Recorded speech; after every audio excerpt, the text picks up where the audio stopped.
दोस्तों नमस्कार, मैं हूं डॉक्टर विकास शर्मा और आज हम चर्चा करेंगे पेट के फूलने के ऊपर। ये जानेंगे अब्डोमिनल ब्लोटिंग यानी कि पेट का फूलना क्यों होता है, क्या कारण होते हैं जिसके कारण कुछ लोगों को ये गैस ज़्यादा बनती है या पेट फूलने की सेंसेशन, एक फीलिंग हमेशा रहती है कि मेरा पेट फूल गया है। कुछ भी खाएं तो उनको ऐसे लगता है कि पेट बहुत ज़्यादा फूल गया है या गैस ज़्यादा बनती है। दोस्तों इन सब विषयों के ऊपर डिटेल डिस्कशन करेंगे, इनके कारण जानेंगे और उन दो मेन होम्योपैथिक मेडिसिन के बारे में बात करेंगे जो बहुत इफ़ेक्टिव हैं होम्योपैथी में आपके पेट फूलने की समस्या या गैस ज़्यादा बनने की समस्या को ठीक करने के लिए। तो आइए दोस्तों आगे चर्चा शुरू करते हैं कि पेट फूलने के कारण क्या होते हैं, क्यों ऐसा होता है कि कुछ लोगों को गैस ज़्यादा बनती है या पेट फूलने की सेंसेशन ज़्यादा रहती है। दोस्तों हम क्या खा रहे हैं, किस तरह का खाना खा रहे हैं, ये सबसे बड़ा और नंबर 1 कारण होता है। दोस्तों ओलिगोसैकेराइड्स एक पदार्थ होता है जो कुछ खानों में पाया जाता है। दोस्तों जिन खानों में ओलिगोसैकेराइड्स की मात्रा ज़्यादा होती है उसके साथ हमें गैस ज़्यादा बनती है, उसके कारण हमें गैस ज़्यादा बनती है क्योंकि हमारा शरीर उसे पचा नहीं पाता अच्छे से।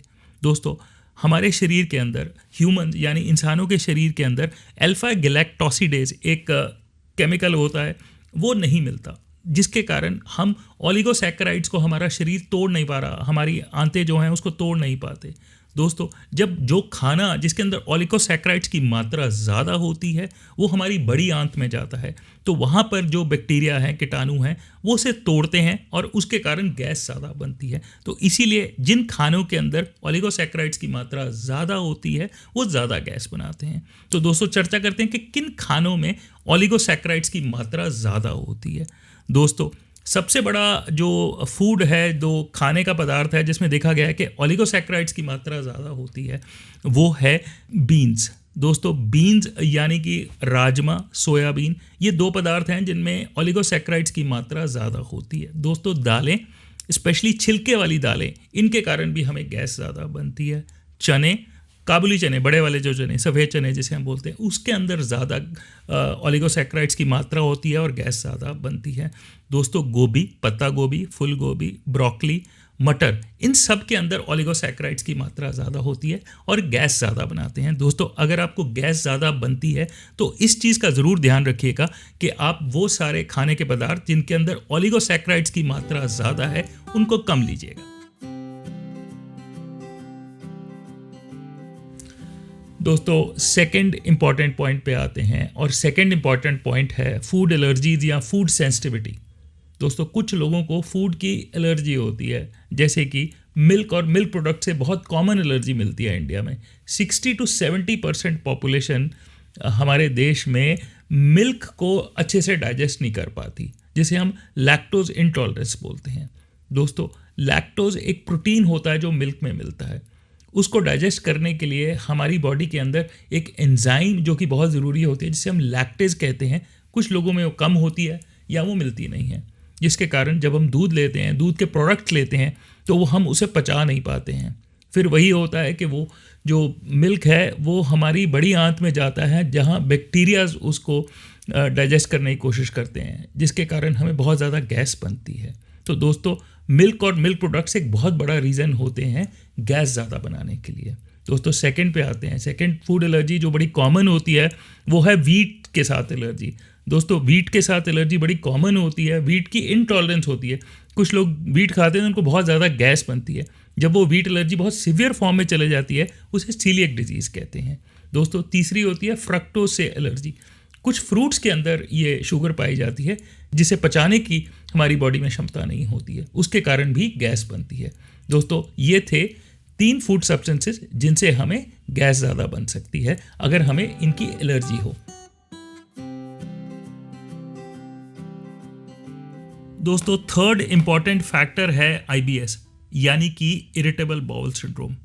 ऑल्दो दोस्तों ये थर्ड नंबर पे आ रहा है, बट अगर मैं क्लिनिक के पॉइंट ऑफ व्यू से बात करूं तो आई थिंक ये सबसे ज़्यादा कॉमनली क्लिनिक में दिखने वाला कारण होता है, जिसके कारण पेशेंट को ये लगता है कि मुझे बहुत ज़्यादा गैस बन रही है और मेरा पेट फूला रहता है, और कुछ भी खाने के बाद इमीडिएटली उसको ये फीलिंग आती है कि मेरा पेट बहुत फूल गया है। तो ये बहुत कॉमन सिम्टम होता है इरिटेबल बाउल सिंड्रोम का। दोस्तों इरिटेबल बाउल सिंड्रोम जो होता है वो हमारी इंटेस्टाइन्स को अफेक्ट करता है और हमारी इंटेस्टाइन्स को बहुत सेंसिटिव बना देता है। हम दोस्तों हल्की सी स्ट्रेचिंग, हल्का सा तनाव, हल्का सा खिंचाव जब हमारी आंतों के अंदर आता है, जब भी हम कुछ खाते हैं तो थोड़ी गैस तो हर खाने के साथ बनती है। तो हल्का सा तनाव या हल्का सा खिंचाव या हल्की सी डिस्टेंशन जब भी हमारी इंटेस्टाइन में आती है, तो जिन पेशेंट्स को इरिटेबल बाउल सिंड्रोम रहता है उनको ये फीलिंग आती है कि मुझे बहुत ज़्यादा गैस बन गई है और वो गैस उतनी कभी पास नहीं होती है। तो ये सिम्टम जो होता है ये बहुत ज़्यादा टिपिकल होता है इरिटेबल बाउल सिंड्रोम का, कि आपको कुछ भी खाते हैं ऐसे लगता है कि बहुत ज़्यादा गैस बन गई है पर वो उतनी गैस कभी पास नहीं होती है। तो दोस्तों थर्ड इम्पॉर्टेंट कारण है इरिटेबल बाउल सिंड्रोम। दोस्तों चौथा बड़ा कारण है कॉन्स्टिपेशन यानी कि कब्ज रहना। दोस्तों कब्ज के कारण हम मल को बाहर नहीं निकाल पाते, स्टूल को पास नहीं कर पाते, जिसके कारण जो हमारी गैस को एक नेचुरल संभाविक रास्ता मिलना चाहिए बाहर निकलने का वो मिल नहीं पाता। दोस्तों उसके कारण पेट में ज़्यादा या हमारे एब्डोमेन के अंदर गैस ज़्यादा इकट्ठी हो जाती है। तो ये एक बहुत बड़ा कारण होता है, कॉन्स्टिपेशन एक बहुत बड़ा कारण होता है ज़्यादा गैस बनने का। दोस्तों पांचवा कारण है इन्फेक्शंस होना। दोस्तों हमारे इंटेस्टाइन, हमारी आंतों और हमारे पेट के अंदर इन्फेक्शंस जो हैं ये एक बहुत बड़ा कारण हो सकते हैं जिसके कारण हमें ज़्यादा गैस बने या ऐसी फीलिंग रहे कि बहुत ज़्यादा गैस है। दोस्तों इन सब इन्फेक्शंस के अंदर सबसे इम्पॉर्टेंट इन्फेक्शन है सीबो यानी कि स्मॉल इंटेस्टाइनल बैक्टीरियल ओवरग्रोथ। दोस्तों देखा गया है कि हमारी जो छोटी आंतें होती हैं उनके अंदर अगर बैक्टीरिया ज़्यादा हो जाएं, दोनों के अंदर, छोटी आंतें और बड़ी आंतों के अंदर दोनों के अंदर बैक्टीरियाज प्रेजेंट होते हैं, पर जो हमारी बड़ी आंतें, लार्ज इंटेस्टाइन्स, उसके अंदर ज़्यादा बैक्टीरिया होते हैं, छोटी आंतों के अंदर इतना बैक्टीरिया नहीं होते हैं। पर अगर हमारी छोटी आंतों के अंदर बैक्टीरिया बहुत ज़्यादा हो जाएं तो वो भी हमें क्रॉनिक इन्फेक्शन दे सकते हैं और हमें डायरिया हो सकता है, लूज मोशन हो सकते हैं और बहुत ज़्यादा गैस बनने की समस्या रह सकती है। तो दोस्तों सिबो एक यानी कि स्मॉल इंटेस्टाइनल बैक्टीरियल ओवरग्रोथ एक बहुत बड़ा कारण होता है ज़्यादा गैस बनने का।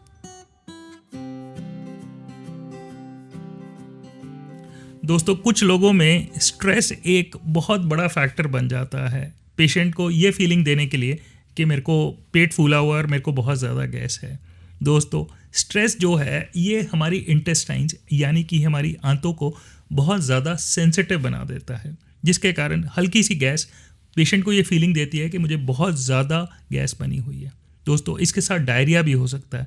दोस्तों स्ट्रेस IBS का एक बहुत बड़ा मेजर फैक्टर होता है। देखा गया है कि जो लोग ज़्यादा एंग्शियस रहते हैं, ज़्यादा स्ट्रेस में रहते हैं, उनको IBS के चांसेस बहुत हाई होते हैं। दोस्तों स्ट्रेस एक बहुत बड़ा कारण हो सकता है आपको ऐसी फीलिंग देना, ऐसा एहसास कराना कि मेरे को बहुत ज़्यादा गैस है और आपको पेट फूले हुए की सेंसेशन हमेशा रहना।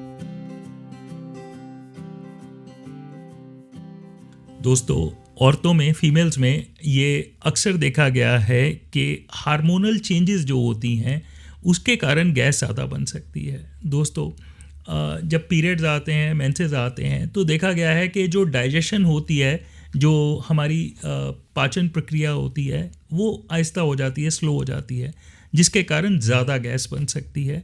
यही चीज़ प्रेगनेंसी में भी देखी जाती है कि जब प्रेगनेंसी होती है उसमें भी जो डाइजेशन होती है, हमारी जो पाचन प्रक्रिया है, वो आहिस्ता हो जाती है, स्लो हो जाती है, जिसके कारण लेडीज़ को, फीमेल्स को गैस ज़्यादा बन सकती है।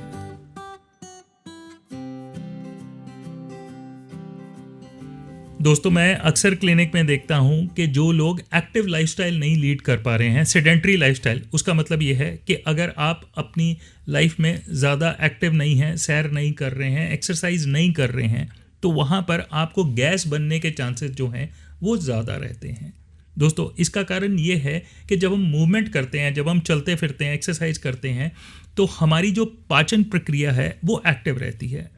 तो दोस्तों जब हमारी डाइजेशन स्लो डाउन हो जाती है, हम स्टूल नहीं पास कर पाते हैं, तो जैसे कि हमने पहले डिस्कस किया, गैस ज़्यादा फॉर्म होती है, गैस ज़्यादा इकट्ठी होती है। तो दोस्तों एक्सरसाइज करना और डेली एक्सरसाइज करना, सैर करना बहुत ज़रूरी है अगर हम अपनी गैस की समस्या को कम करना चाहते हैं या ख़त्म करना चाहते हैं। दोस्तों होम्योपैथिक मेडिसिन बहुत इफ़ेक्टिव होती हैं ज़्यादा गैस बनने वाली प्रॉब्लम को ट्रीट करने के लिए, और होम्योपैथिक लिस्ट के अंदर 2 मेन मेडिसिन हैं, अर्जेंटम नाइट्रिकम और कार्बोवेज। दोस्तों अर्जेंटम नाइट्रिकम मेरी गो टू मेडिसिन होती है, मेरी फर्स्ट लाइन ऑफ ट्रीटमेंट होती है जब भी मैं IBS या ज़्यादा गैस बनने वाली प्रॉब्लम के पेशेंट को देखता हूँ। दोस्तों कैसे अर्जेंटम नाइट्रिकम ली जा सकती है, किन इंडिकेशंस पे ली जा सकती है, उसके ऊपर चर्चा करते हैं आगे। दोस्तों अर्जेंटम नाइट्रिकम नंबर 1 मेडिसिन है होम्योपैथी में ज़्यादा गैस बनने वाली प्रॉब्लम को ट्रीट करने के लिए। दोस्तों अर्जेंटम नाइट्रिकम बहुत इफ़ेक्टिव होती है अगर पेशेंट को ज़्यादा गैस बन रही है, या अगर उसकी आंतें जो हैं, इंटेस्टाइन है, वो बहुत सेंसिटिव हो गई हैं IBS के कारण, जहाँ पर पेशेंट को ऐसी फीलिंग आती है कि मेरे को बहुत ज़्यादा गैस है पर उतनी गैस कभी पास नहीं होती। अर्जेंटम नाइट्रिकम बहुत इफ़ेक्टिव होती है उस सिम्टम को ट्रीट करने के लिए जहाँ पेशेंट को लगता है कि मैंने कुछ भी खाया और मेरा पेट बहुत ज़्यादा फूल गया है। दोस्तों पेशेंट को ऐसी फीलिंग आना कि बहुत ज़्यादा वजन पड़ा हुआ है मेरे पेट के अंदर, पत्थर जैसी एक फीलिंग आना, ये भी अर्जेंटम नाइट्रिकम बहुत इफेक्टिवली ट्रीट करता है। दोस्तों अर्जेंटम नाइट्रिकम ज़्यादा डकार आने वाली प्रॉब्लम को भी बहुत इफेक्टिवली ट्रीट करता है, और अगर गैस नीचे से पास हो रही है उसको भी बहुत इफेक्टिवली ट्रीट करता है। दोस्तों अर्जेंटम नाइट्रिकम इस सिम्टम को बहुत इफेक्टिवली ट्रीट करती है कि अगर आपको फूड सेंसिटिविटीज़ हैं, स्पेशली अगर आपको मीठा खाने से ज़्यादा गैस बन रही है, उसको भी बहुत इफेक्टिवली ट्रीट कर पाती है। दोस्तों अर्जेंटम नाइट्रिकम एक और सिम्टम को बहुत इफेक्टिवली ट्रीट करती है, और वो है आपको गैस्ट्रोईसोफेजियल रिफ्लक्स डिसीज़ को ट्रीट करने में बहुत हेल्प करती है। दोस्तों अगर आपको GARD रिफ्लक्स के सिम्टम हैं या एसिडिटी के सिम्टम्स हैं, उसके कारण अगर आपको बहुत ज़्यादा गैस बन रही है, वहाँ पर भी अर्जेंटम नाइट्रिकम बहुत हेल्पफुल होती है। दोस्तों अर्जेंटम नाइट्रिकम जो मेन इफेक्टिव होती है वो होती है अगर आपको स्ट्रेस इंड्यूस्ड IBS है, अगर आपको एंग्जाइटी या स्ट्रेस के कारण IBS के सिम्टम्स हैं, बहुत ज़्यादा गैस बन रही है, बहुत ज़्यादा ब्लोटिंग हो रही है, ऐसे लग रहा है कि पेट बहुत जल्दी मेरा आफर रहा है, बहुत ज़्यादा डिस्टेंशन हो रही है स्टमक में, और दोस्तों अगर आपको बार बार स्टूल जाना पड़ता है, कोई भी ऐसी न्यूज़ होती है जो कि बड़ी स्ट्रेसफुल होती है या एंग्जाइटी के साथ रिलेटेड होती है, और अगर आपको इमीडिएटली स्टूल जाना पड़ रहा है, सडनली आपको कोई बैड न्यूज़ मिलती है, बहुत खुशी की न्यूज़ मिलती है, उसके कारण एकदम आपको स्टूल जाना पड़ रहा है और आपके पेट में बहुत ज़्यादा क्रैम्प्स पड़ रहे हैं, दोस्तों वहाँ पर भी अर्जेंटम नाइट्रिकम बहुत हेल्पफुल होती है। दोस्तों अर्जेंटम नाइट्रिकम मेरी गो टू मेडिसिन है फॉर ट्रीटिंग IBS एंड ज़्यादा गैस बनने वाली प्रॉब्लम के लिए। दोस्तों अर्जेंटम नाइट्रिकम को हम 30C पोटेंसी में ले सकते हैं। आप बाज़ार से लिक्विड ले सकते हैं, 2 ड्रॉप दिन में 2 बारी आधी कटोरी पानी में डाल के ले सकते हैं। दोस्तों इसको 1 महीने तक ले सकते हैं। मेरी सलाह रहेगी कि आप अपने होम्योपैथिक डॉक्टर से एक बारी ज़रूर कंसल्ट कर लीजिएगा इस मेडिसिन को लेने से पहले। दोस्तों कार्बोवेज नंबर 2 मेडिसिन है, पर ऐसा नहीं है कि ये अर्जेंटम नाइट्रिकम से कम है। दोस्तों कार्बोवेज जहाँ पर इसके सिम्टम इंडिकेट करते हैं वहाँ पर ये नंबर 1 है। दोस्तों कार्बोवेज वहाँ दी जाती है जहाँ पर गैस ऊपर को प्रेस कर रही है, आपके अपर एब्डोमेन में है और आपको चेस्ट में डिस्कम्फर्ट कॉज कर रही है। दोस्तों एक्सेसिव गैस बन रही है, बहुत ज़्यादा डकार आ रहे हैं, और जो डकार हैं वो थोड़ी देर के लिए आपको आराम देते हैं, फिर आपको वो फीलिंग आने लग जाती है। दोस्तों वहाँ पर कार्बोवेज बहुत इफ़ेक्टिव होती है। दोस्तों कार्बोवेज एक और कंडीशन में बहुत इफेक्टिव होती है, वो है कि अगर आपको बहुत स्मेली गैस पास हो रही है नीचे से। दोस्तों कार्बोवेज ऑफेंसिव फ्लैचुलेंस यानी कि स्मेली गैस के लिए बहुत ज़्यादा इफेक्टिव मेडिसिन है। दोस्तों अगर आपको गैस बनने की प्रॉब्लम ज़्यादा इसलिए हो रही है क्योंकि आपने बहुत ज़्यादा फ्राइड और फैटी फूड खाया है, वहाँ पर भी कार्बोवेज नंबर 1 मेडिसिन है। दोस्तों कार्बोवेज आप तकरीबन हर तरह की गैस के रिलेटेड प्रॉब्लम्स के लिए खा सकते हैं।